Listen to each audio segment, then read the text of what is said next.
എല്ലാവർക്കും പുതിയൊരു വീഡിയോയിലേക്ക് സ്വാഗതം. ഇന്ന് തയ്യാറാക്കാൻ പോകുന്നത് പഴം റവ സ്വീറ്റാണ്. വളരെ രുചികരമായ മധുരം നിറഞ്ഞ പഴം റവ സ്വീറ്റ്. പഴവും റവയും ചേർത്ത് വളരെ എളുപ്പത്തിൽ വീട്ടിൽ തന്നെ തയ്യാറാക്കാവുന്ന ഒരു റെസിപ്പിയാണ് പഴം റവ സ്വീറ്റ്. ഇത് തയ്യാറാക്കുന്നത് എങ്ങനെയെന്ന് നോക്കാം. ഇതിനായി പഴുത്ത ഞാലിപ്പൂവൻ പഴമാണ് എടുത്തിട്ടുള്ളത്. ഈ ഒരു റെസിപ്പിക്ക് എടുക്കുന്ന പഴം നല്ല പഴുത്ത പഴമാണ് എടുക്കേണ്ടത്. ഏത് പഴവും വേണമെങ്കിലും ഇതിനായി ഉപയോഗിക്കാം. 4 പഴമാണ് എടുത്തിട്ടുള്ള പഴം ചെറുതായതിനാലാണ് 4 പഴം എടുത്തിട്ടുള്ളത്. വലിയ പഴമാണെങ്കിൽ 2 മതി. ഈ പഴം നന്നായി ഉടച്ചെടുക്കണം. അതുകൊണ്ടാണ് എടുക്കുന്ന പഴം നല്ല പഴുത്ത പഴം വേണമെന്ന് പറയുന്നത്. പാൻ ചൂടായി വരുമ്പോൾ അതിലേക്ക് 2 ടീസ്പൂൺ നെയ്യ് ചേർത്ത് കൊടുത്ത് നെയ്യ് ചൂടായി വരുമ്പോൾ അതിലേക്ക് 1/2 ടീസ്പൂൺ മഞ്ഞൾപ്പൊടി ചേർത്ത് കൊടുക്കാം. ഈ സ്വീറ്റിന് കളർ ലഭിക്കുന്നതിന് വേണ്ടിയിട്ടാണ് മഞ്ഞൾപ്പൊടി ചേർക്കുന്നത്. ചേർത്ത് കൊടുത്ത മഞ്ഞൾപ്പൊടി ചൂടായി വരുമ്പോൾ അതിലേക്ക് നേരത്തെ ഉടച്ചു വെച്ച പഴം ഇതിലേക്ക് ചേർത്ത് കൊടുക്കാം. ചേർത്ത് കൊടുത്ത പഴം ഈ നെയ്യിൽ കിടന്ന് നന്നായി വഴന്നു വരണം. ഈ പഴം വഴറ്റിയെടുക്കുന്ന സമയത്ത് മീഡിയം ഫ്ലെയിമിൽ ഇട്ട് കൊടുത്ത് വേണം ഈ പഴം വഴറ്റിയെടുക്കാനായിട്ട്. ഈ വീഡിയോ കണ്ടുകൊണ്ടിരിക്കുന്ന സമയത്ത് നിങ്ങൾക്ക് ഈ വീഡിയോ ഇഷ്ടമായാൽ ലൈക്ക് ചെയ്യാനും എൻ്റെ ചാനലൊന്ന് സബ് ചെയ്ത് സപ്പോർട്ട് ചെയ്യണേ. ഈ ഒരു പാകത്തിനാണ് ഈ പഴം വഴറ്റി കിട്ടേണ്ടത്. വഴന്നു വന്ന പഴത്തിലേക്ക് 1/2 കപ്പ് റവയാണ് ചേർത്ത് കൊടുക്കുന്നത്. ഇതിലേക്ക് ചേർത്ത് കൊടുക്കുന്ന റവ വറുത്ത റവയാണ് ചേർത്ത് കൊടുക്കേണ്ടത്. ചേർത്ത് കൊടുത്ത പഴവും റവയും കൂടി നന്നായി യോജിപ്പിച്ചെടുക്കണം. നെയ്യ് പോരാ എന്നുണ്ടെങ്കിൽ ഇതിലേക്ക് വീണ്ടും ചേർത്ത് കൊടുക്കാവുന്നതാണ്. നെയ്യിൽ കിടന്ന് പഴവും റവയും കൂടി വഴന്നു വരുമ്പോൾ നല്ലൊരു മണം വരാൻ തുടങ്ങും. ഇനി ഇതിലേക്ക് ചേർത്ത് കൊടുക്കേണ്ടത് 1/2 കപ്പ് തേങ്ങ ചിരകിയതാണ്. തേങ്ങ ചിരകിയതും കൂടി ഇതിലേക്ക് ചേർത്ത് കൊടുത്ത് ഇളക്കി യോജിപ്പിച്ചെടുക്കാം. ഇളക്കി യോജിപ്പിച്ചതിന് ശേഷം ഇതിലേക്ക് 2 ഏലക്കയുടെ കുരു ഒന്ന് ചതച്ച് ഇതിലേക്ക് ചേർത്ത് കൊടുക്കണം. ഏലക്ക ചേർക്കുന്നത് നല്ല ഒരു ഫ്ലേവർ കിട്ടുന്നതിന് വേണ്ടിയിട്ടാണ്. ഏലക്ക ചേർത്ത് കൊടുത്ത് നന്നായി ഇളക്കി യോജിപ്പിച്ച് കഴിയുമ്പോൾ നല്ലൊരു മണമൊക്കെ വരാൻ തുടങ്ങും.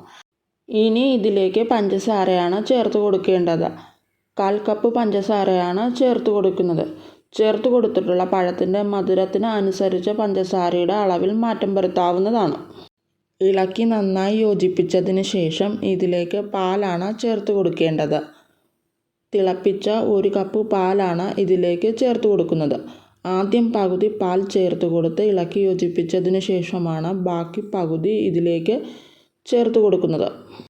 പാൽ ചേർത്ത് കൊടുത്തതിന് ശേഷം നന്നായി ഇളക്കി യോജിപ്പിച്ചതിന് ശേഷം ചേർത്ത് കൊടുത്ത പാൽ വറ്റി വരുന്നവരെ ഇളക്കി കൊടുക്കണം. പാലൊന്ന് വറ്റി വരുന്നവരെ ഇളക്കി കൊടുക്കണം. പാൽ ചേർത്ത് കൊടുക്കുന്ന സമയത്ത് ഹൈ ഫ്ലെയിമിലും പാൽ വറ്റി വരുമ്പോൾ മീഡിയം ഫ്ലെയിമിലും വയ്ക്കണം. പാനിൽ നിന്ന് വിട്ട് കിട്ടുന്നത് വരെ ഡ്രൈ ആക്കേണ്ടത്. ഈ സ്വീറ്റ് തയ്യാറാക്കുന്നത് ഇതുപോലുള്ള നോൺ സ്റ്റിക്ക് പാനിലാകുമ്പോൾ പെട്ടെന്ന് തന്നെ പാനിൽ നിന്നും വിട്ട് കിട്ടും. മറ്റുള്ള പാത്രങ്ങളിൽ ഇതുപോലെ തയ്യാറാക്കുമ്പോൾ പാനിൽ നിന്ന് വിട്ട് കിട്ടാൻ ഇച്ചിരി പ്രയാസമായിരിക്കും. ഈ ഒരു പാകത്തിനാണ് ഈ സ്വീറ്റ് കിട്ടേണ്ടത്. പാനിൻ്റെ ചൂട് കൊണ്ട് ഈ പാത്രത്തിലിരുന്ന് ഈ സ്വീറ്റ് കൂടുതൽ ഡ്രൈ ആയി പോകും. അതിനാൽ വേറൊരു പാത്രത്തിലേക്ക് മാറ്റാം.